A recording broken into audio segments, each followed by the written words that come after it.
तो axis bank ने अपने सेकंड क्वार्टर के रिजल्ट जो हैं वो जारी कर दिए हैं और इस वीडियो में हम जानेंगे कि नंबर्स जो रहे एक्सिस बैंक के वो कैसे रहे। अर्निंग हम देखेंगे, अर्निंग के बारे में जानेंगे, डिपॉजिट के बारे में जानेंगे और एडवांसेस के बारे में जानेंगे और साथ ही साथ हम देखेंगे बैंक की एसेट क्वालिटी कैसी है।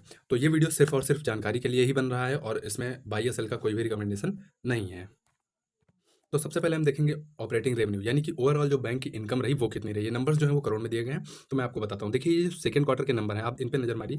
देखिए 17,349 करोड़ ओवरऑल बैंक ने कमाई की है। उसके बाद ये कमाई अगर हम प्रीवियस क्वार्टर से कंपेयर करें तो वहाँ से आप देखिए 2% का एक इंक्रीज आपको देखने को मिल रहा है। देखिए 17,000 से थोड़ा सा ऊपर जो है प्रीवियस क्वार्टर में रेवेन्यू किया था और अगर हम वहीं वाई ऑन वाई बेस पे देखें तो आपको 22% का एक ग्रोथ देखने को मिलेगा। देखिए 14,215 करोड़ का जो सेकंड क्वार्टर फाइनेंशियल ईयर 23 का था, तो वहाँ से और इस फाइनेंशियल ईयर के बीच में 14,000 यानी कि 22% का कंपनी ने रेवेन्यू में ग्रोथ किया है। रेवेन्यू हो गया यानी कि बैंक के पास पैसा आ रहा है। अब देखिए बैंक के पैसा कमा रही है तो उसके कुछ खर्चे भी होंगे, तो इस सारे खर्चे और टैक्स निकालने के बाद जो बैंक के हाथ में आया पैसा वो होता है प्रॉफिट। प्रॉफिट की अगर हम बात करें तो बैंक ने इस क्वार्टर में प्रॉफिट जो किया है वो 5,864 करोड़ का किया है। वहीं अगर हम सेकंड क्वार्टर और फाइनेंशियल ईयर 23 से कंपेयर करें तो आपको 10% का एक ईयरली बेस पे आपको एक इंक्रीज देखने को मिलेगा, यानी कि प्रॉफिट भी बढ़े हैं और रेवेन्यू भी बढ़े हैं, तो दोनों चीज़ बढ़ी हैं, इसका मतलब बैंक के लिए अच्छी चीज़ है। अब आगे हम देखते हैं नंबर्स कैसे हैं। अब हम देखेंगे डिपॉजिट के बारे में। देखिए बैंक ने कमाया, लेकिन उस कमाई में भी बहुत सारे तरीके होते हैं। बैंक जो पैसा कमाती है उसमें बहुत सारे तरीके ऐसे होते हैं जहाँ से बैंक पैसा कमाती है, तो कभी कभी भी आप बैंक का एनालिसिस करिए तो आपको काफ़ी थोड़ा सा डीपली करना पड़ेगा। तो देखिए डिपॉजिट में अगर हम देखें क्या हमको डिपॉजिट में ग्रोथ देखने को मिल रहा है, तो आप देखिए बिल्कुल देखने को मिल रहा है। अगर हम क्वार्टरली बेस पे देखें तो आपको 1% ग्रोथ, और वहीं ईयरली बेस पे देखें तो 16% की ग्रोथ देखने को मिल रही है। नंबर बिलियन में है इसलिए मैं करोड़ में आपको बताता हूँ कि 9,11,000 समथिंग जो है इस क्वार्टर में डिपॉजिट हुए हैं। वहीं अगर हम सेकंड क्वार्टर प्रीवियस क्वार्टर से कंपेयर करें तो 9 लाख से थोड़ा सा ऊपर का जो अमाउंट था वो बैंक में डिपॉजिट हुआ था। वहीं अगर हम ईयरली बेस पे कंपेयर करें तो देखिए आप 7,84,700 करोड़ रुपए जो था वो एक साल पहले यानी कि ईयरली बेस पे बैंक में डिपॉजिट हुआ था। उसके बाद कॉस्ट टू डिपॉजिट रेशियो की अगर हम बात करें तो 4.5% के ऊपर का है। वहीं ईयरली बेस से देखें अगर cost to income ratio deposit cost of deposit जो रेशियो है वो थोड़ा सा परसेंटेज बढ़ रहा है, क्योंकि ये वो रेशियो होता है। इस रेशियो के बारे में बता दूं, कॉस्ट ऑफ डिपॉजिट रेशियो वो होता है जो बैंक को डिपॉजिट करने के लिए अपने कस्टमर को एडवर्टाइज या फिर जो भी चीज़ें जानकारी देने के लिए ओवरऑल खर्च होता है पैसा, वो होता है। उसके बाद हमने डिपॉजिट देख लिया, रेवेन्यू देख लिया, प्रॉफिट देख लिया। अब हम देखते हैं क्या बैंक लोन दे पा रही है कि नहीं दे पा रही। तो देखिए लोन में अगर हम बात करें तो 5% की क्वार्टरली बेस पे जो है बैंक ने ग्रोथ की है। वहीं अगर हम ईयरली बेस पे देखें तो 23% का एक ग्रोथ बैंक ने दिखाया है। इस क्वार्टर में बैंक ने जो लोन दिए हैं वो 8,97,300 करोड़, और वहीं अगर हम पिछले क्वार्टर से कंपेयर करें तो 8,58,500 करोड़ के आसपास दिए थे। यानी क्वार्टरली बेस पे 5% का आपको इंक्रीज देखने को मिलेगा और ईयरली बेस पे 23% का इंक्रीज देखने मिलेगा। यानी कि बैंक में पैसा आ भी रहा है और बैंक जो है वो लोन देने में सक्षम भी है। तो अब हम आगे देखते हैं।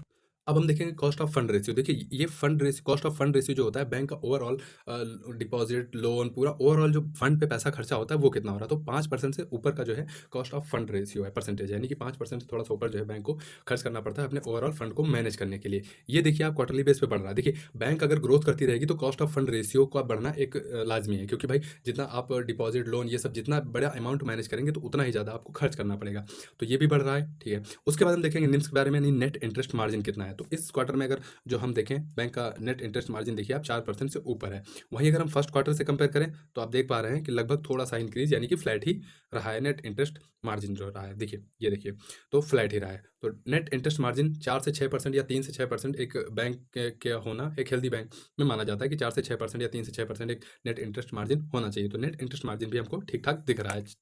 नेट इंटरेस्ट मार्जिन के बाद अब हम नंबर डालेंगे, नजर देखते हैं कासा रेशियो पे। देखिए कासा रेशियो क्या होता है कि बैंक के पास जो डिपॉजिट आ रहे हैं, देखिए ऐसा नहीं है कि वो सारा पैसा सेविंग अकाउंट में ही आ रहा है या फिर करंट अकाउंट में ही आ रहा है। बहुत सारे एफडी में भी या फिर बहुत सारे कंडीशनल में पैसा जमा होता है, तो उसमें से कितना जो अमाउंट है वो कासा रेशियो यानी कि करंट अकाउंट और सेविंग अकाउंट का है। ये रेशियो किस लिए मायने रखता है। देखिए जो बैंक के लिए एक कह लीजिए फ्री का पैसा होता है वो होता है करंट अकाउंट का पैसा, यानी कि उस पर आपको बैंक को बिल्कुल भी जो है इंटरेस्ट नहीं देना है। उसके बाद फिर क्या होता है सेविंग अकाउंट, वहाँ पे बैंक को 2 से 3% के आसपास जो है इंटरेस्ट देना होता है, तो वो भी एक बैंक के लिए एक फ्री का पैसा होता है। तो कासा रेशियो आप देख पा रहे हैं 40% से ऊपर है इस क्वार्टर में, जो कि एक हेल्दी कासा रेशियो है। ये ईयरली बेस पे दिया गया नंबर देखिए फाइनेंशियल 23 में 43% था और इस समय भी लगभग फ्लैट है। तो 40 से ऊपर होना कासा रेशियो एक हेल्दी माना जाता है किसी भी बैंक के लिए, तो ये भी ठीक है। तो कासा रेशियो के बाद अब हम देखेंगे, थोड़ा-सा आपको डीपली समझाते हैं। देखिए, पैसा बैंक में आ तो रहा है, आपने देखा, इससे पहले मैंने आपको बताया, लेकिन वो किस सेक्टर से आ रहा है पैसा, जो मैंने बताया आपको कासा रेशियो भी जैसे, तो कासा रेशियो का पैसा जो होता है वो एक फ्री का पैसा होता है। तो अब हम देखते हैं कि अमाउंट जो है कासा रेशियो में कितना आ रहा है। तो देखिए, क्या करंट अकाउंट या सेविंग अकाउंट का पैसा बढ़ रहा है? बिल्कुल बढ़ रहा है। आप देखिए, क्वार्टरली बेस पे जो सेविंग अकाउंट का जो पैसा है वो बढ़ रहा है, बिल्कुल। और वहीं अगर ईयरली बेस पे देखें तो देखिए, आप अमाउंट जो है वो इंक्रीज़ होता जा रहा है। वहीं अगर हम करंट अकाउंट का देखें अमाउंट, तो वो भी आप देख पा रहे हैं, क्वार्टरली बेस पे ज़रूर एक डिक्लाइन आपको देखने को मिल रहा है 6% का, लेकिन ईयरली बेस पे अगर हम कंपेयर करें तो 11% की ग्रोथ देखने को मिली है। उसके बाद आरटीडी यानी कि रिटेल टर्म डिपॉजिट, इसको हम सीधी भाषा में समझें कि ये एफडी का पैसा, यानी कि उसमें कंडीशन होती है कि आप इतने साल तक पैसा नहीं निकाल सकते हैं, एक फिक्स रेट ऑफ इंटरेस्ट आपको उसमें मिलेगा, तो ये होता है आरटीडी।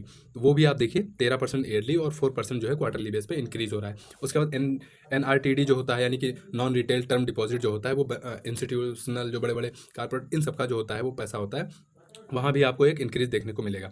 3.3% जो है क्वार्टरली और 24% जो है ईयरली बेस पे देखने को मिला। तो ये नंबर आपने देखा डिपॉजिट का जो सेगमेंट है, यानी पैसा तो आ रहा है, किन किन सेक्टर से या किन किन सेगमेंट से डिपॉजिट हो रहा है। अब हम देखेंगे लोन के बारे में। लोन देखिए, रिटेल बैंक ने जो फोकस किया है, देखिए रिटेल पे सबसे ज़्यादा 58% कह लीजिए कि जो इनका लोन बुक है, वहाँ पे 58% जो लोन इन्होंने दिए हैं वो रिटेल को दिए हैं, ठीक है। वहाँ पे आपको ईयरली बेस पे 23% देखने को मिला है। उसके बाद हम एसएमई यानी कि स्मॉल मीडियम एंटरप्राइजेज जो हैं, वहाँ पे भी देखिए आप 27% का ग्रोथ देखने को मिला है, और ये जो अमाउंट है, ये इनके लोन बुक का 11% है। उसके बाद कारपोरेट लोन बुक का 31%, वहाँ भी आपको एक ग्रोथ देखने को मिलेगा ईयरली और क्वार्टरली बेस दोनों पे। तो देखिए, अगर हम बैंक की बात करें तो सबसे ज़्यादा, मैं दोबारा आपको बताता हूँ, देखिए सबसे ज़्यादा जो ये देखिए लोन बुक का इनका जो सबसे ज़्यादा अमाउंट है वो दो फील्ड में दिया गया है, यानी रिटेल और स्मॉल मीडियम इंटरप्राइजेज में, यानी कि 60 और 70% के आसपास जो है इन्हीं दोनों सेक्टर में लोन दी है बैंक ने। तो सबसे ज़्यादा जैसा मैंने बताया कि रिटेल जो है लोन बुक बैंक फोकस कर रहे हैं रिटेल पे, तो कहाँ पे इंक्रीज़ हो रहा है वो मैं आपको नंबर्स जो है बताता हूँ। देखिए, ये नंबर्स पे आप देखिए थोड़ा-सा। तो देखिए, होम लोन है, वो भी अगर हम क्वार्टरली बेस पे देखें तो 2% इंक्रीज़ किए हैं। रूरल लोन वो भी 4%, पर्सनल लोन हुआ, ऑटो लोन हुआ, एसबीबी हुआ, क्रेडिट कार्ड, मतलब ओवरऑल आप अगर देखेंगे क्वार्टरली बेस पे और ईयरली बेस पे देखें तो आपको एक इंक्रीज़ जो है वो रिटेल सेगमेंट में आपको देखने को मिल रहा है। तो रिटेल सेगमेंट में इंक्रीज़ हो रहा है, यानी कि जो कस्टमर्स हैं वो पैसा बैंक से लोन ले रहे हैं, तो ये एक अच्छी चीज़ है। यानी कि जितना लोन ज़्यादा जाएगा उतना ही बैंक इंटरेस्ट, यानी कि इंटरेस्ट से पैसा ज़्यादा कमाएगी, उससे बैंक की अर्निंग होगी। अब हम देखेंगे बैंक की एसेट क्वालिटी के बारे में कि बैंक का जो एनपीए है वो कितना है। एनपीए रेशियो क्या है, देखिए 0.36%। एनपीए रेशियो वो होता है कि जैसे जितना अमाउंट जो है बैंक का नॉन परफॉर्मिंग एसेट, इसका फुल फॉर्म होता है, 90 दिन से ज़्यादा का जो अमाउंट हो जाता है, जो लोन लिया होता है कोई, अगर वो नहीं पेड कर पा रहा है, अगर 90 दिन से ऊपर का हो गया है तो वो एनपीए में चला जाता है। तो वो जो रेशियो है वो कितना है, 0.36%, यानी कि ये इसका जो एनपीए रेशियो होता है वो कम होना किसी भी बैंक के लिए बहुत अच्छा माना जाता है। तो देखिए, एनपीए जो है वो लगातार बैंक का गिर रहा है। हालाँकि प्रीवियस क्वार्टर में थोड़ा-सा बढ़ा था, लेकिन इस क्वार्टर में बैंक ने फिर से मैनेज कर लिया है। तो एनपीए यानी एसेट क्वालिटी भी बैंक की ठीक-ठाक है। एनपीए के बाद अब हम देखेंगे डोमेस्टिक ब्रांच नेटवर्क। ये देखिए आप, ये देखिए क्या बैंक जो है अपनी ब्रांचेस ओपन करने में है एबल? बिल्कुल। 5,000 से ऊपर की ज़्यादा जो है ब्रांचेस इस क्वार्टर में, और 200 से ऊपर का यानी 207 जो है ब्रांचेस इस क्वार्टर में, सेकंड क्वार्टर में बैंक ने ऐड किए हैं। वहीं अगर हम मार्च के क्वार्टर से बात करें तो देखिए 5,000 से थोड़ा-सा कम थी, यानी 4900 ब्रांचेस थी। तो ब्रांचेस भी बैंक बढ़ा रही है। तो अगर आपको लगता है कि मैं वीडियो से आपको 1% या 0.5% भी जानकारी दे पाया हूँ, तो चैनल को सब्सक्राइब कर लीजिए और वीडियो को लाइक करिए। और आप अगर किसी भी कंपनी या बैंक का एनालिसिस चाहते हैं तो मुझे कमेंट बॉक्स में ज़रूर बताइए, मैं आपको उसका फुल डिटेल एनालिसिस करके ज़रूर बताऊँगा। ओके, आपके समय के लिए धन्यवाद दोस्तों, बहुत-बहुत धन्यवाद।